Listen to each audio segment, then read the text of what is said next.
Benjamin Sesko အနေနဲ့ Man U နဲ့ပွဲက Dominic Calvert-Lewin ကစားဟန်ကိုအတူယူတဲ့ Benjamin Sesko အနေနဲ့သူ့ရဲ့ကစားဟန်မှာအားပါမှုနဲ့ပြန်ဘက်ကိုဖိအားပေးနိုင်စွမ်း aggression တွေထပ်ဖြစ်ဖို့က Dominic Calvert-Lewin နဲ့လှုပ်ဆောင်ချက်တွေကိုသင်ခန်းစာယူဖို့လိုအပ်နေပါတယ်။ပြီးခဲ့တဲ့တင်းလာနေညကကစားခဲ့တဲ့ Premier League ပွဲစဉ်မှာ Manchester United ဟာ Leeds United ကို2-1ကိုနဲ့ရှုံးနေညွှန်တဲ့ကြောင့်ယာယီနီးပြ Michael Carrick ရဲ့လက်ထက်မှာနောက်ဆုံးကစားခဲ့တဲ့၄ပွဲမှာအပွဲသာအနိုင်ရရှိပါတော့တယ်။အဆိုပါပွဲစဉ်မှာ Benjamin Sesko ဟာပွဲထွက်တိုက်စစ်မိဖြစ်ပွဲချင်းဖြစ်ပါဝင်ကစားခဲ့ပေမဲ့ဂိုးရဖို့ရုန်းကန်ခဲ့ရတယ်လို့ပွဲပေါ်မှာလည်းတက်ရောက်မှုတိတ်မရှိခဲ့ပါဘူး။ United အတွက်တလုံးနဲ့သွားခြေပြက်ဂိုးကို Casemiro ကသွင်းယူပေးခဲ့ပေမဲ့ Carrick အတွက်တော့အိမ်ကွင်းမှာပထမဆုံးအကြိမ်ရှုံးနိမ့်မှုကိုကြုံတွေ့ခဲ့ရတာဖြစ်ပါတယ်။ Calvert-Lewin ကသင်ခန်းစာယူဖို့လိုအပ်နေတဲ့ Sesko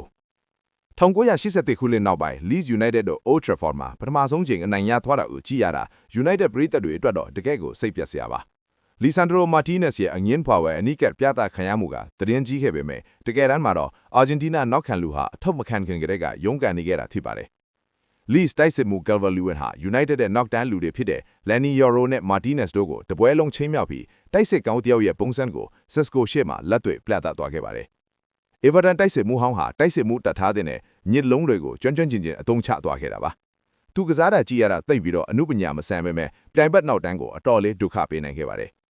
Leeds တို့ရဲ့ပထမဦးဆောင်ဂိုးမှာ Calvert-Lewin ဟာ Yoro ကိုဖောက်ပြန်ကျူးလွန်ခဲ့တယ်လို့ Carrick ကအခိုင်အမာငင်းကုန်ခဲ့ပေမဲ့ဒိုင်လူကြီးကတော့ဂိုးအဖြစ်သတ်မှတ်ခဲ့ပါတယ်။ကင်ကနန်တို့အားကြည့်ရင်တော့ Calvert-Lewin ဟာ Sesko 9ချိန်ထက်လေထဲကဘောလုံးရက်လွတ်မှု4ချိန်ပိုနေခဲ့ပေမဲ့သူဘောလုံးလွတ်တဲ့ပုံစံနဲ့ United နောက်ခံလူတွေကိုအချိန်မပေးဘဲဖိအားပေးနိုင်တဲ့ပုံစံကပိုပြီးထိရောက်မှုရှိခဲ့ပါတယ်။